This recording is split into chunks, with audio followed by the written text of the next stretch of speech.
In this lesson, we're about to dive in through the story of a 28 years old guy who is married to a 33 years old with a brand new baby and the blue balls syndrome. Let's call him Felix. He writes, "My wife and I have been together for about 6 years, married for 2, and we have an almost 1-year-old child. My wife has had a reasonably exciting sexual past, and one thing that really stood out to me when we first started dating was how in control and proud of her sexuality she was. She was always full of confidence, dressed to impress, and was unapologetic about going after anything she wanted, whether that was sexually or just for fun." Before I continue into the story, let me introduce myself.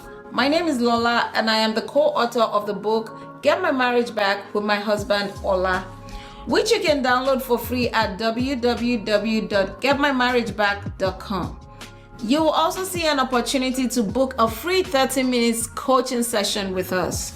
My name is Ola. So Felix continues to write, "Due to our work, we sometimes spend significant periods of time apart, but the time apart was filled with dirty messages, photos, and videos, and exploring fantasies, toys, lingerie, and bondage ideas. I would send her over sex toys to use, and she would send videos back. She couldn't buy toys where she was. After a while, about 3 years ago, it didn't just drop off. It stopped completely. So here goes the first reason. Reason number 5, all good things comes to an end. I know that may sound scary and discouraging when it comes to the prospect of marriage for young men, but what are we referring to as the thing here? That will be greatly dependent on how much of a man you are. I want to assure you that it is a good thing when you are aware that good sexual explosive phases as a thing do come to an end. It's how we're able to separate a good phase from a bad phase so that we can appreciate either of the phases better, and do everything within our power to consistently seduce our wives. You have a choice to decide if this particular good sexual explosive phase is coming to an end permanently or temporarily.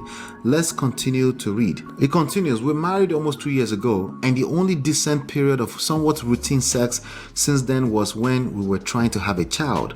Suddenly, I was the bad guy when I wasn't available on a particular evening because that's when we were most likely to conceive, completely ignoring the 12 months prior of me desperately trying to initiate some kind of intimacy. Priorities and our lives in general have changed a great deal since then, with our beautiful baby now the center of our lives. However, I felt more and more like I'm just a passenger along for this ride with my wife and kid." Reason number 4, playing victim versus engaging power. Keep in mind, as always, that this is not a right or wrong thing. It is not a joke, but it's a game where you have to learn that playing the victim and retaining your power cannot coexist. You have your lady who is also nurturing your own brand new baby, and somehow you're a victim? It's not sounding right, right? Your wife can feel that energy, and it will only turn her off even more without her deliberately doing that. I want you to become self-aware and clear about that while responding to this crisis. Let's continue to read. It continues, "We haven't had sex properly in over 18 months. My wife occasionally makes snide remarks at me when after periods of trying to initiate some kind of intimacy. I give up and stay up later to have some time to myself. She makes me feel like a creep in my own house, and I just feel like shit, and my anxieties start to tick up." Reason number 3, giving up.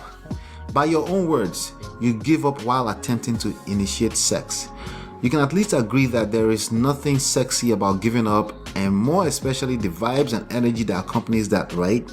Instead of giving up and continue to play the victim, I want you to leverage this moment of your life and marriage to engage your personal life mission and purpose first.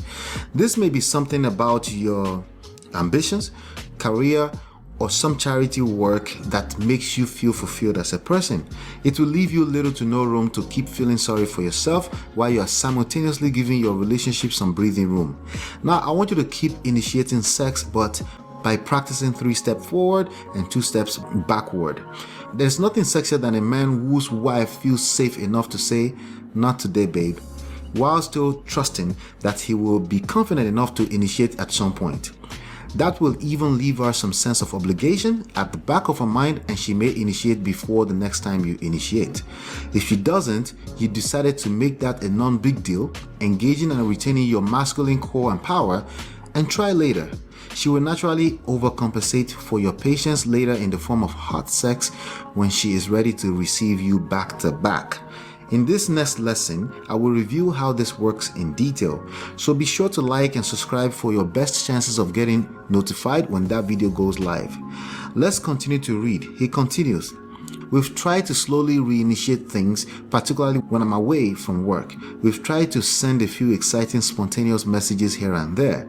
We've started using an app where you essentially match fetishes or sexual ideas with your partner, i.e. only notified if they like the same thing as you. It's pretty cool. At one point, she even bought a new toy while I was away and kind of awkwardly apologized that it was a toy just for her and wouldn't really be all that fun to use together. I was stoked and said she never needs to apologize for that. I thought this might have been the catalyst we needed. Fast forward the entire 2 months we were apart and she hadn't used it once." Reason number 2, we don't seduce. There is so much we this and we that, and it leaves me to wonder, who is the seducer in this equation if what you want is more sex? If you compete in feminine energy with your lady, it kills sexual polarity. What you're suffering from is partly low libido due to childbirth, causing lower attraction in your marriage, which is temporary. This is not abnormal. We've been through the same thing.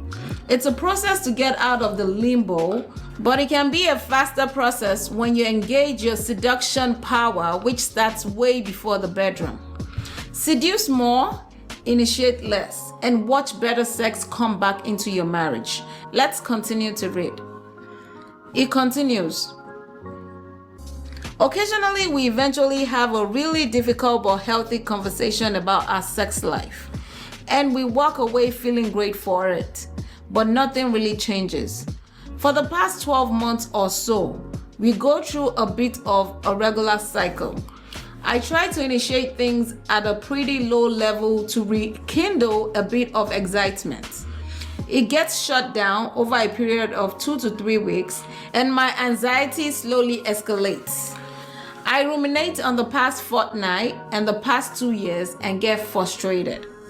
My mood dives. My wife asks what's wrong. We have a bit of a chat about all the same old things, have a bit of intimacy, although not sex. And I feel like she walks away relieved that she has hit reset and can now hopefully go another 2 or 3 weeks without needing to be intimate with me. Reason number 1, you talk her out of wanting sex. As you've probably realized, the more you talk about this, the less sex you are having. By now, you are just predictable. The mood patterns and swings are probably predictable as fuck. Talking so much in the name of conversations in an attempt to increase intimacy is feminine energy. When she's asking you what's wrong, she wasn't faking it. It's a way for her to protect your household when it seems like you are falling apart as the masculine core in the relationship. While that's very nice of her, it's killing sexual polarity even further. So that's not where you want your lady. You want her to be able to count on you even in the midst of this crisis, and that's part of the process of seducing her back into crazy intimate sessions. Rejection breeds obsession, so you're not abnormal, but this is how to rise above the norm as opposed to using blame, guilt, condemnation, and judgment to make matters worse. To learn even more about rebuilding sexual attraction back into your marriage, check out the featured video on the screen.